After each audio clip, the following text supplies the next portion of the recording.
ukabona yambaye akantu k'akajipo kagufiya ugatangira kubona na hahandi utangiye kuhabona ukabona nyine kwifata birakunamiye. Uzagenda urebe hariya umva nkubwire. Uzagenda urebe hariya mu cyumba munsi ya matera harimo agapaki ka Prudence. Naribi uzamuvunira umuheto sha.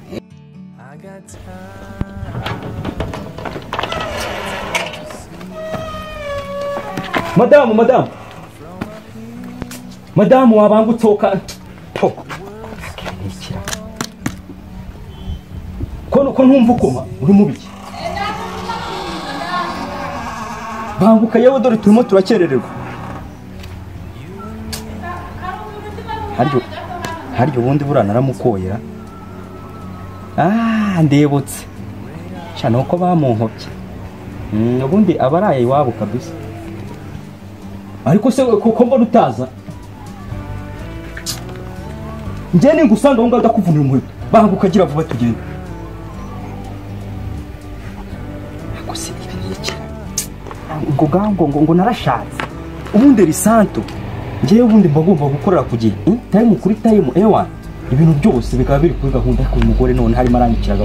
Madamu bangu oya banguka tugende banguka ibintu byose wabitunganyije.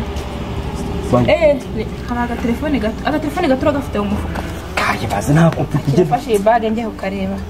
Ngo fashe. Ariko hari nakandi kantu wibagiwe gukora. Ariko se madamu. Fasha gato yambanza cyangwa reka nisubirire yongeye kubyikorera fasha gato yino bag nze. Hari ibyo ngiye gukora. Ngewe natanze inkwano. Nibagiwe telefone. Oya natanze inkwano zanjye ngufashe niba irambije aho hasi. Ugire vuba kandi ubanguka. Shira hano hasi. Ese kwifatisha n'intoki zawe yifate n'intoki zawe. Shira hano hasi. Ihute nyisubirize nta. Banguka rero tugende. Urabona utari muranenze kandi uri muranenze. Ari maranenze. Uri muranyangiriza izina we. Uburagiye kwisiga bya bintu byawo ngo byo kuminwa ngo bebeto. Aya ni bebetora. Madamu banguka ariko ni telefone ukiri gushakara. Nyumvira n'ukuri kw'Imana nyumvira. No ese ntago ari aho ngaho kunuza aho ngaho kumeza. Gira vuba ariko tugende. Indege nisigurambona kandi. Banguka tugende. Banguka.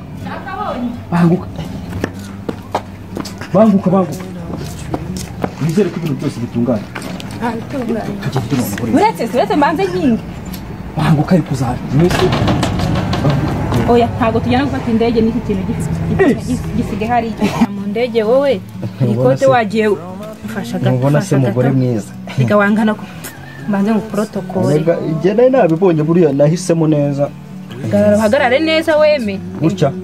Ariko ntujya wibuka kuri na muzehe Elisato. Mugore mwiza rero kubera ibyo zino nyisi. Urajya mu ndege uri kunywa kandi nazanwana ndatanze taka. Nukuri kw'Imana ngeze bivuze mu ndege. Haya tugiye gukatisha za ndege bakatisha zijya hejuru. Umva madamu urabona iyo twagiye kuvumba hari mu gikwe nyine. Tubyite ko twagiye mu ndege kuko hari ahantu batwicaza mu bavumbye nyine. Haba hari abantu benshi. Bivuze ko iyo utinze usanga kiganye bakimaze. Ahubwo gira vuba tugiye kuvumba. Mva nawe ni nabyo waruzi. Tugiye kuvumba. Nta uretse. Tujya kuvumba. Ndicara imbere ndicara inyuma ndicara imbere mwese nyine n'ubyo mpagaze ubwenge tugende mu babu buretse obiri kame gafa babu kano kavuna umuheto mubwi bana gogo dore sisha urisha mubiri dore ugiye gusigara hano wenyine kandi umukozi w'umukobwa aba ari umukobwa ushobora kujya gutya warangara usanga dukenyeje agakara naza ukabona yambaye akantu k'akajipo kagufiya ugatangira kubona na hahandi utangiye kuhabona ukabona nyine kwifata birakunamiye. Uzagenda urebe hariya umva nkubwire. Uzagenda urebe hariya mu cyumba munsi ya matera harimo agapaki ka Prudence. Naribi uzamuvunira umuheto sha. Ego papa nende nicyo ngukundi. Noneho turagiye ariko ntabwo tuzatinda nyine. Muzabanguka. I'm just sitting here. Kera tutakiriho baza tuvuga mu mateka y'urukundo ndashaka ko kera tutakiriho baza tuvuga mu mateka bakaza ishusho y'umubano ishusho y'urukundo ishusho y'urukundo.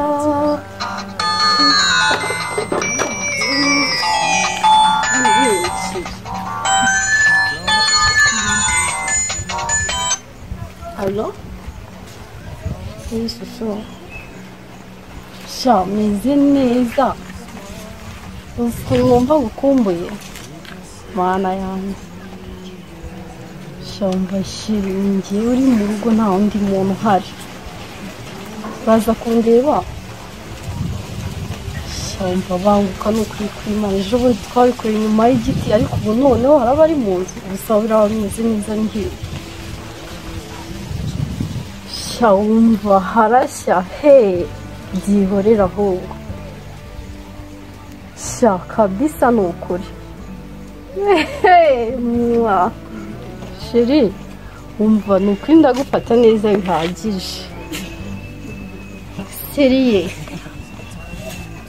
ukibanguka wumva ni vuba vuba nyine bosi na mawuja bagiye hanze ntabwo ndakeka batari bugaruke vuba sha umwanya ni uwacu sawa banguka turi kumwe sawa sheri nta kibazo yego kumbi ni njyewe ariko Imana isigaye imuzi sigaye ufite sheri noze mwanya witewe ngo shushu be yego gusa kwa nyine nabibonye ko none se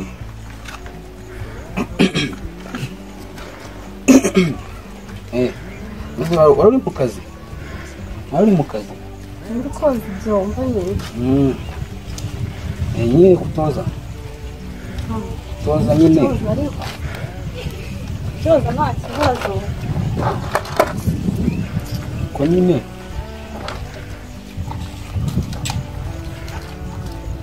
Ko wabundi buriya?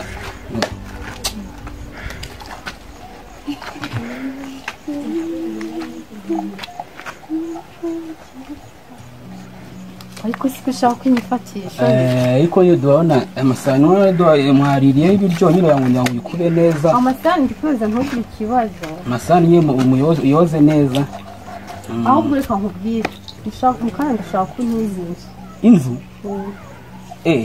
inzu se ubwo sinzi ubwo wawikorera iki giye gucuruza ya hari umuntu ugiye kuza kusura nyine ndashaka tuganira twisanzuye unyumvire mutizi inzu mugende mu nzu muganire ngende hanze gutya ndaho ngaho gutya numiye aho ngaho nyine ngo murajyana na hehe murajyana ha bya bindi nta birimo no kuganira gusa bivuze ko abaje muri shoot nyine ni ibintu turi bwiganire bisanzwe by'aho ngaho nta birenze nyine nose ngo ngiye nigutiza ngo ngende tugukira he ko mwe magenda mute mugiye gutya n'iki mumanuka mutwike ngenda aho ngaho gutya mbihomberemo neza mbihomberemo ahubwo reka nkubwira gashya we hacyagiye kuza kumva cyase nujye nkaho uri musaza wanjye ngende nkaho ndi musaza wawe uraburi musaza wanjye ku buryo turibona kizi ibiceri wowe nuzi nzajya gutuma n'ikintu ukinzanire nibwira kugenda ugende ntugire ikibazo turaza kuvugana kandi ntugire wasi ariko nabundi igihe buriya ngiye n'inzu nanayigwiriza zize ko atari ngiye wayubatse ni data wayubatse ariko nose ishati nziza none se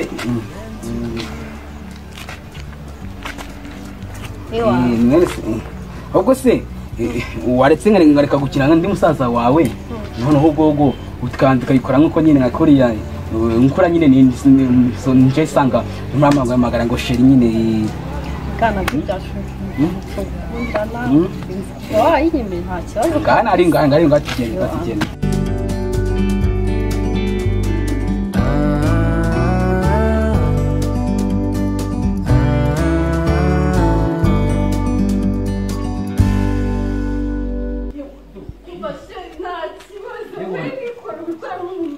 papa yagiye mama yagiye urugo ni urwanjye sigabanya utundi tangire akazi ubona nanjye gupfa we nanjye gupfa tugiye kubatwika papa yagiye mama yagiye urugo ni urwanjye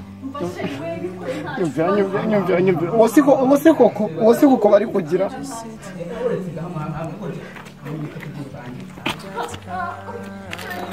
atangiye no gutaka none ubu se yagira ngo numve ukuntu barimo baramugira yesu we ayigejejemo igiyemo iraseseye we nundebera ni ibingibi umuntu aba avuga rero igiyemo ndi kubibona we we ndapfuye none we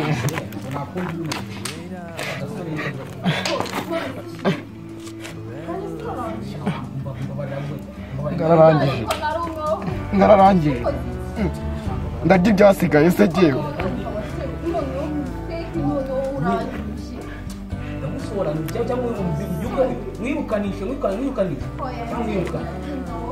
ni icyana cya bosi kiri kumurya none